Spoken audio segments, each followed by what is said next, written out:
Og'anab dumalagan Gentra oldik akalar, ko'rsanglar bo'ladi. Mashinamiz avariyli holatda, motor korobkalari tushib ketgan akalar, podushkadan uzilib ketgan, akkumulyator holatlari ham ezilib yotibdi. Imminni udar mordadan bo'lgan akalar. Xullas laboylar sinib yotibdi. Oldi krilo kapot mordada qattiq udari bor. Oldi eshigi but-butun qolgan va salon holatida torpedkani airbagi otmagan, rulda airbagi otgan, salon holatlari ham normal akalar. Eng qizig'i udari orqasida ham bo'ladi akalar. Buni qaranglar, orqa bagaj, orqa krilo, fara, bamper, shveller.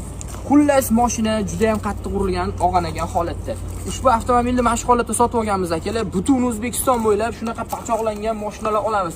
Aytish joiz, oldi kapoti bilan gaz baloni udarda ham chiqib ketgan akalar, udar vahshiy moshina bo'lgan. Xullas butun O'zbekiston bo'ylab pachoq mashinalar olamiz. Pastda nomer qoldiramiz, aloqaga chiqaverasizlar.